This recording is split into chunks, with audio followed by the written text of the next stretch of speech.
I That's an don't know appropriate how question. old Senator Peters is, but I can guess it's probably over 60. But Oh, you guess. I can almost assure you he has no clue what's actually happening in AI, which is even more entertaining. That's He's so pretty young young for the Senate. so young.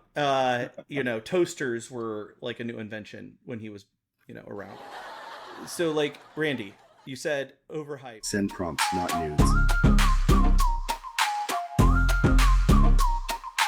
I just want to AI some shit. I created some fun talking segments. If we make it through them, we make it through them. If we don't, so what? But either way, we'll see what if our listeners like it. The first one up. You guys ready? It's Hope what's so. overhyped. Well, I don't know which I don't know what we should call it, but it reality check riff. That's what we came up with. Reality check riff, and we talk about the top 5 biggest claims of the week. Ready? First one up. Overhyped claim. What blew headlines? So Senator Peters grilled Sam Altman. Private remark about AI eliminating 70% of all jobs ever. Go. When? We say I don't know. overhyped or What are underhyped? we? Royal we collectively. Yeah, when is the right question? Judge, go. Thumbs up, thumbs James down. nailed it. Is it When? overhyped? Yeah. It's when and what's the Ooh. and what's Ooh. the it's Well, I think the narrative is overhyped because I don't think Okay. I think it's fear mongering is what it really So is. it's plucked from that fear bucket, right? How can I get a bunch of clicks? Yeah. And 'Cause that works. Like that is the number one AI influencer play right now. Oh my God, everyone's dead. Oh, this entire tool's gone. This company's worthless. Like the hooks are just dumb at this point. But like Randy, Well, I have low confidence that a politician is actually asking the question for anything but the hook. But a senator should be asking, what do we do right? about This it? is the right question for somebody. What is the reality of the economic engine of our country in the future? And how are we as a policy and governance making body going to respond to it? I That's an don't know appropriate how question. old Senator Peters is, but I can guess it's probably over 60. But Oh, guess. I can almost assure you he has no clue what's actually happening in AI, which is even more entertaining. But He is 66. yeah, so even worse than I thought. But that's He's so pretty young for the Senate. So young. Toasters were like a new invention when he was, around. So like Randy, you said overhyped.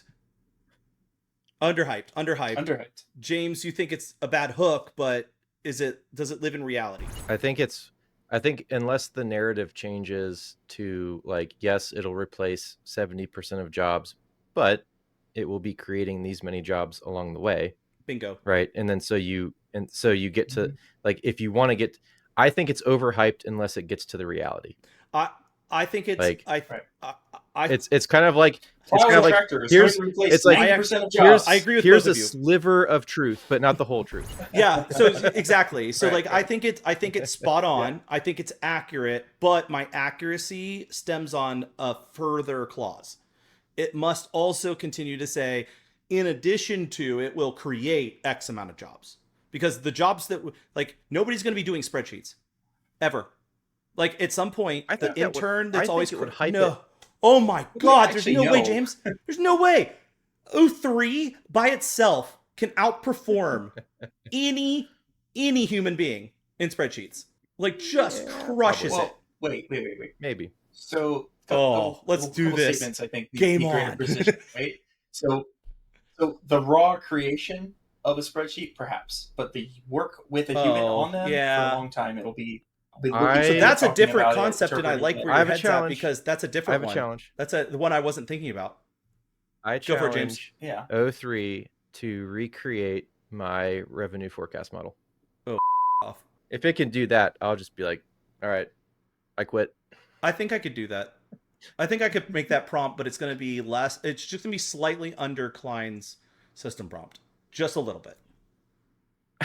I think I can do it under there's 24,000 Oh, tokens. That's that. Okay, so that topic, that one is underhyped. Anthropic. That wasn't Yeah. even on my list, but we should naturally segue to that. All right, so we got a not overhyped. We got a sort of on the fence / it needs an extra clause, and I'm in the same boat. It needs extra clause. It needs to connect to. It's going to create other jobs. How many? I don't think any of us know.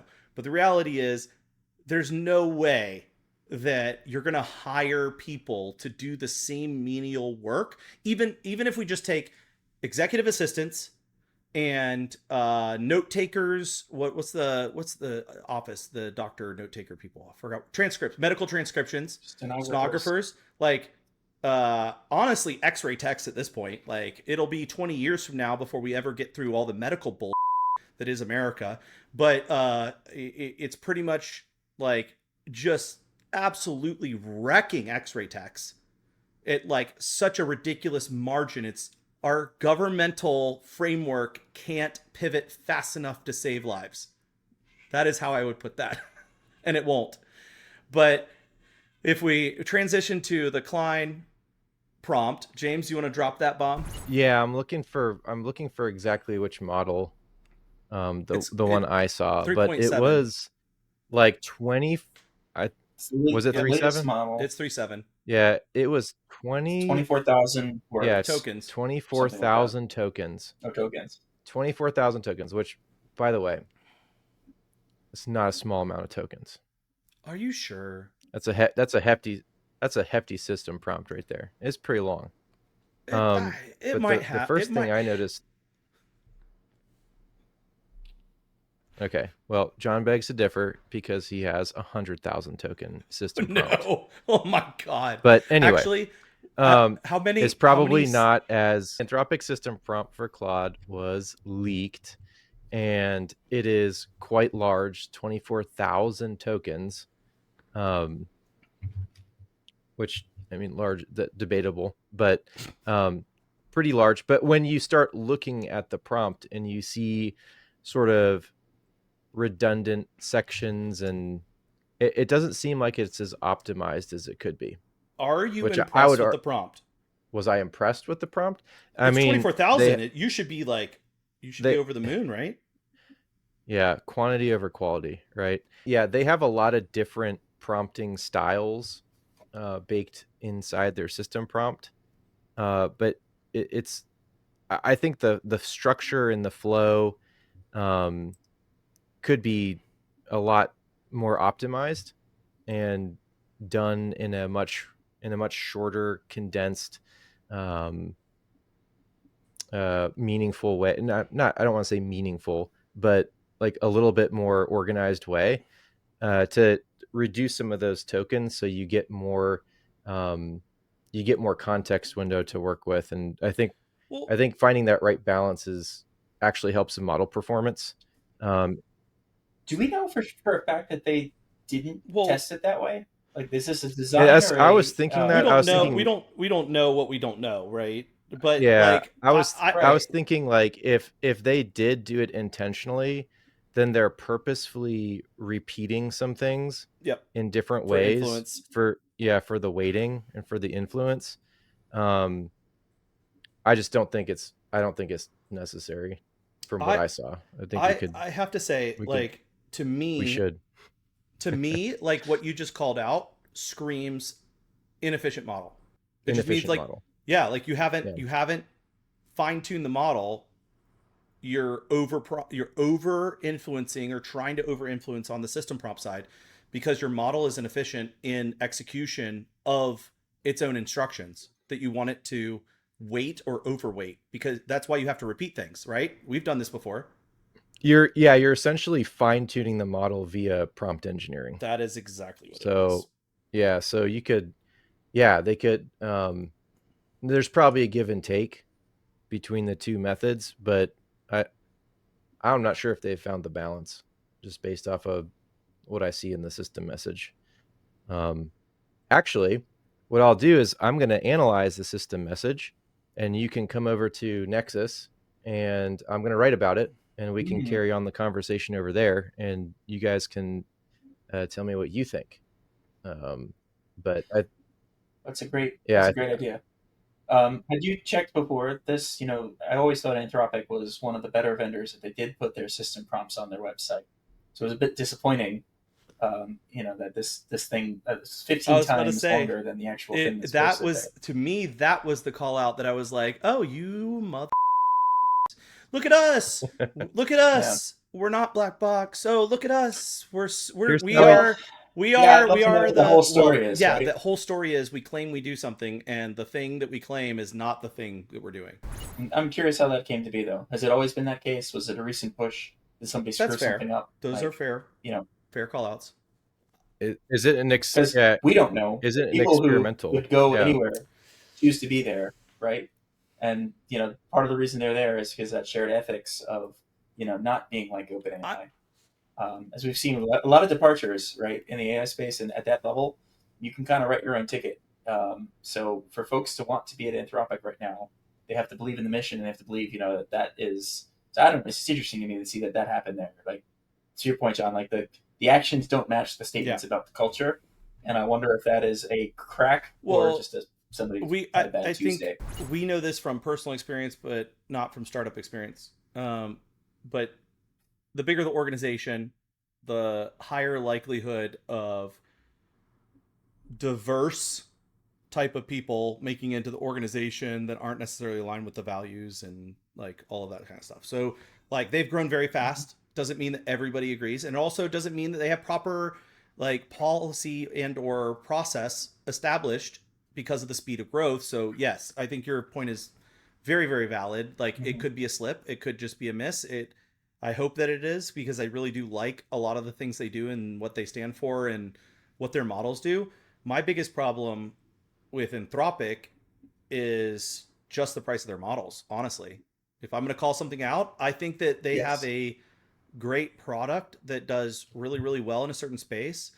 And it's a little bit annoying to see the level of efficiency that is being gained in other areas and other models and localization. And for them to hold on, I'm just going to call out just 3.7 in this one window for this long at the price point that they've held it on as. Like, I find that, I'm just going to call it that. Well, also a little exploiting. Practically too, though. Like I'm figuring out, especially with Klein and in Rue, from a coding perspective, I haven't actually. I used to exclusively use Claude, but now I don't. Now I don't even use Claude at all. I'm using Gemini and 4.1 from OpenAI, and I'm getting just as good results doing the auto coding with the different models, even in a system that's designed for Claude. Is so to me, it's the price point is not justified anymore. Whereas before, I sort of like let Claude take the wheel, right? Go and code for me. Yeah, and it can, but I've actually found more issues with 3.7 than I have 3.5 too much from a coding. Yeah, it literally just goes off and does dumbass shit and makes me angry and want to throw things. All right, so we got to move on. We got to keep moving. So not to steal all of James's thunder, but I just want to like hit home what he already said. We got to move. Example of scaffolding inside of that prompt, the exact verbatim string 10 times. 10 times, just one example, and there's 5 of them. I use Python to analyze the prompt, by the way, before the session, because I figured we'd talk about it. So the other one that I found crazy is there are, from a prompt bloat perspective, there are 2,000 redundant characters within a 100 lines. Yeah. 100 lines. 2,000 redundant characters. Send me your analysis so I don't have to do it again. Because I want to look at this. No, yours is going to be so much better than mine. I can guarantee it. But the other one that blew me away is there's one string that blew my mind. So they use this XML tag example open XML tag example / example. And there's nothing in it. They just use it. And how many times do you think that shows up? Something that has no data in between 2 XML example tags. 10. More than it should. 10. Yeah. 10 times. 10 times. What? I want to know what in the world. I think they, like, if I had to, they probably took the prompt. They probably started with the idea and what they wanted this whole thing to do. And then they probably broke it up between different developers or different teams and worked on this section. And then just kind of You can't do that. Franken prompt it together. You can't do that. And then they probably had a QA team go through and like, yep, it works.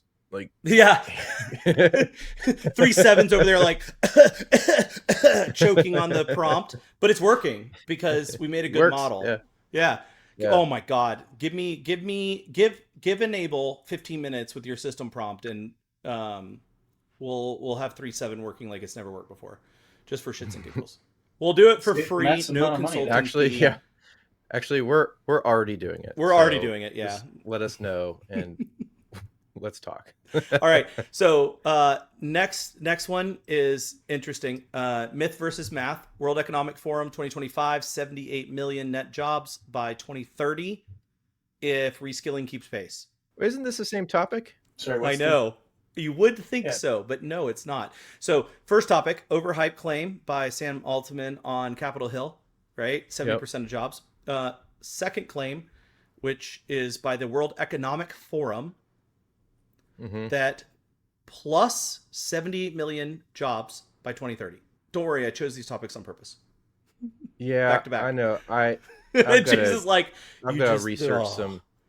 Well, I want to research like you got to look for some data around this, right? Like you got to see. Like, it is data driven. So I think this is the kind of key in my mind. So while you're researching, go. You got 60 seconds. Find your favorite tool, search shit. So I'll keep talking, and then at the end of my punchline, it's over. So job churn, right? Job churn and job death versus job replacement. These are 2 very key topics when we're thinking about how many jobs move into new jobs versus how many jobs just don't exist because they don't need to anymore.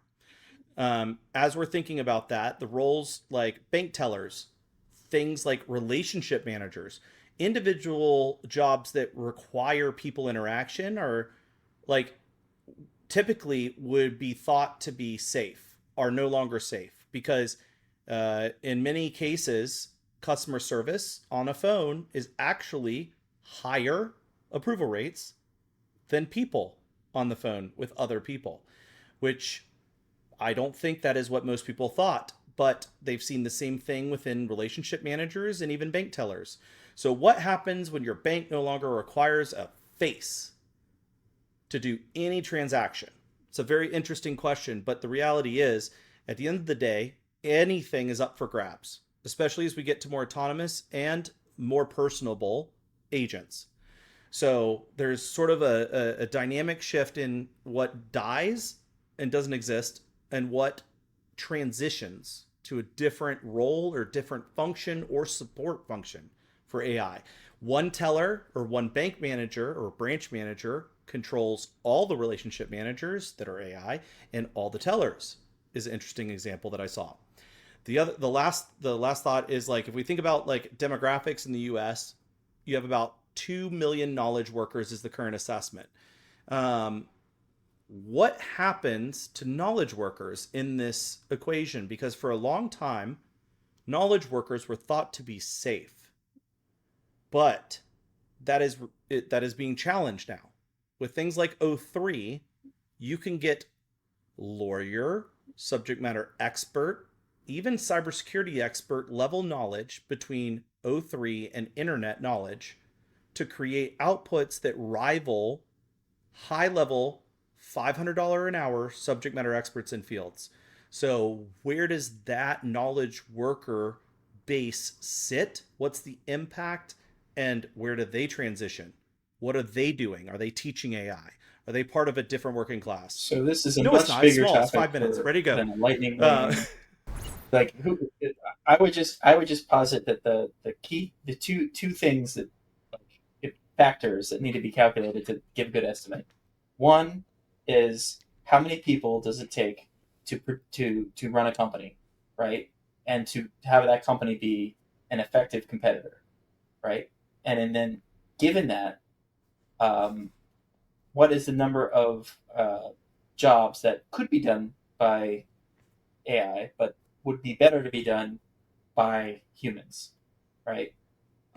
Because I think while we will see jobs lost because existing firms will drop people that they no longer need to operate, on the converse, you will have a much more dynamic competition as companies are started by one or a small number of people that are able to compete and do the same thing at a more localized level.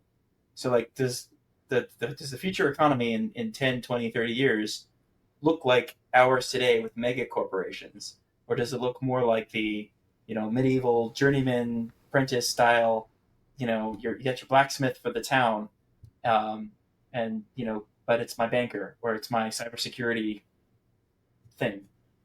So I think that there's going to be some disaggregation that is going to be factoring into these numbers in a major way that like I don't know what the WF did to get to these numbers, but like that piece of it I think is an important part of the discussion. My real concern though is like in terms of disruption is like most people can't think like that, so there's going to be a huge just a Luddite movement of like AI took my jobs and there's nothing I can do now, which is going to cause a social problem.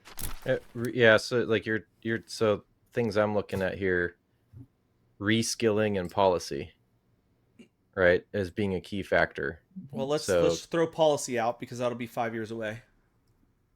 Okay, but that factors into the equation because I know if we're trying to do it by 2030. I think you're calling it out. I think you're calling it out right. Yeah, so like if it's policy and that's 5 years, that brings us to 2030. Oh, so instead of grilling Sam Altman, Senator Peters, you could probably be spending your time, I don't know, making policy.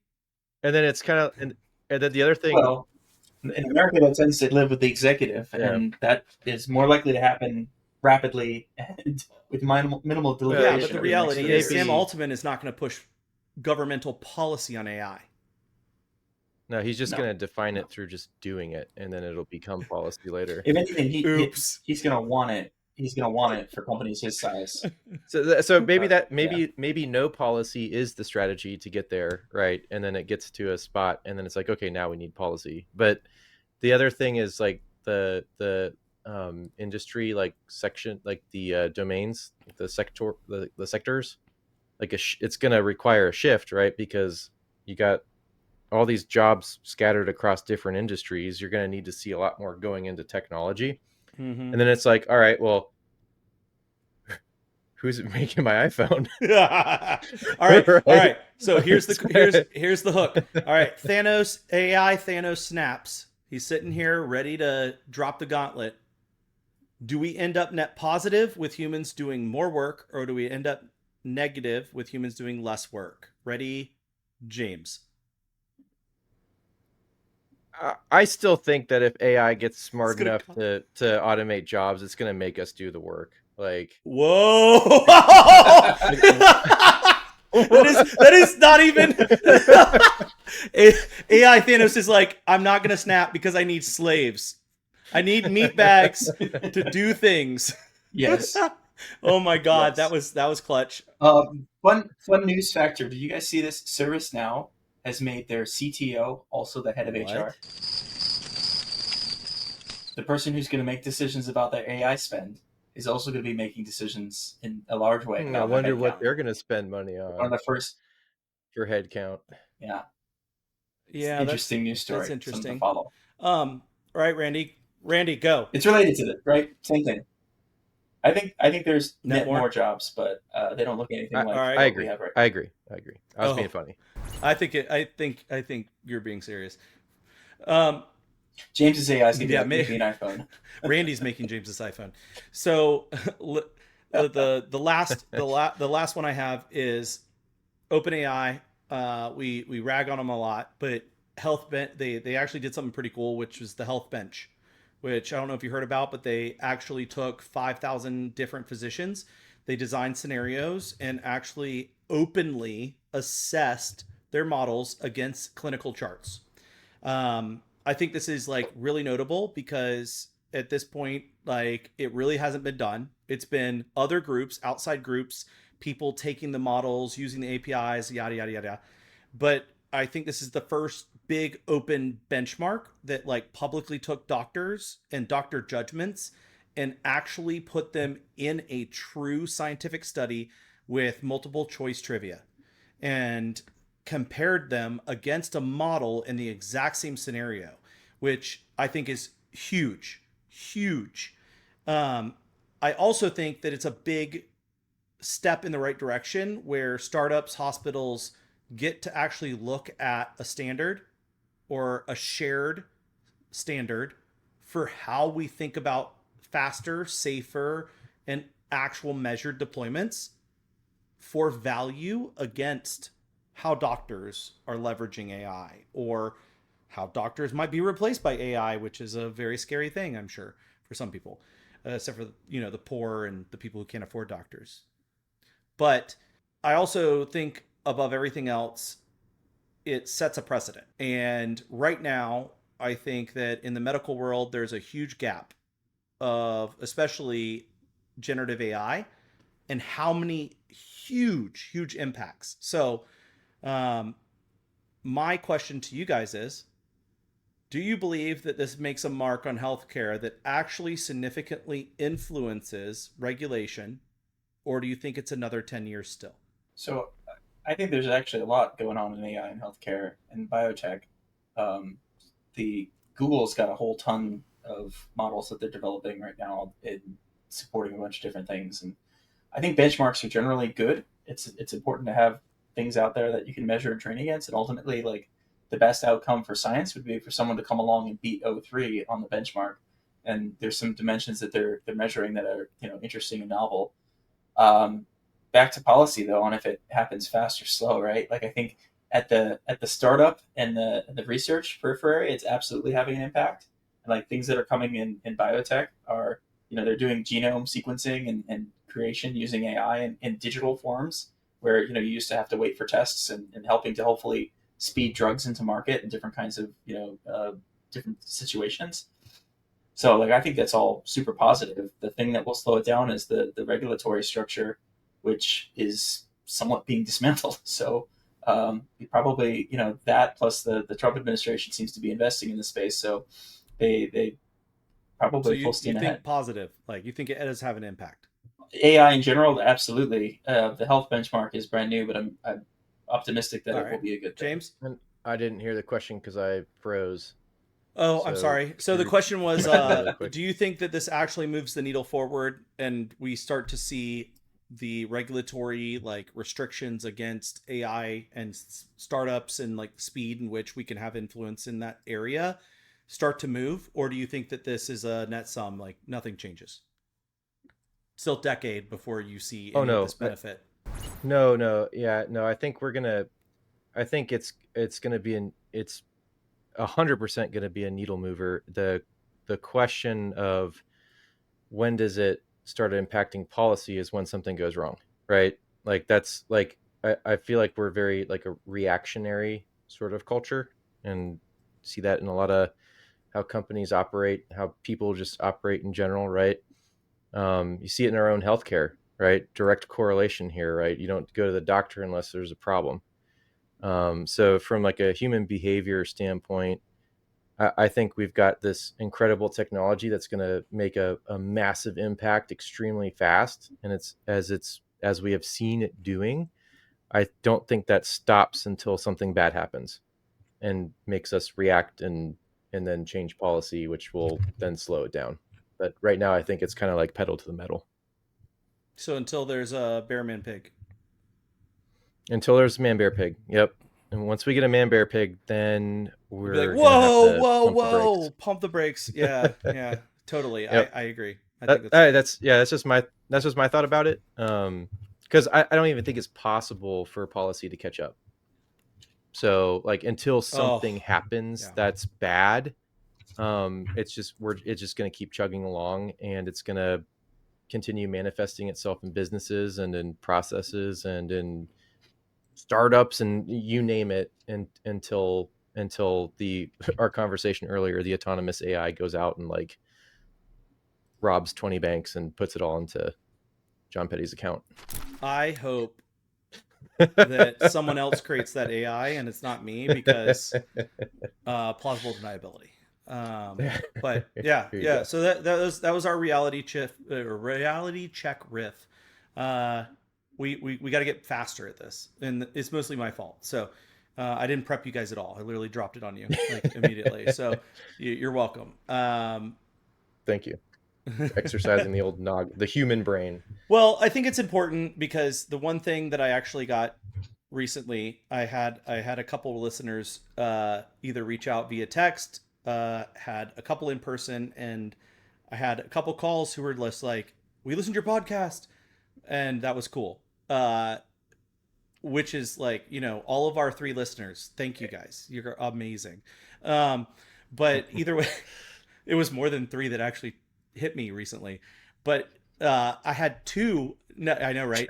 I had two talk to me today, and one of the things that they were asking about is more of our thoughts on questions like that are in industry and where we see the pivot, because we're so deep in the weeds that it's hard for them to conceptualize some of the topics. And I was like, okay, what's a way that I could create a mechanism that we can eke out some of this dialogue that like we organically kind of have.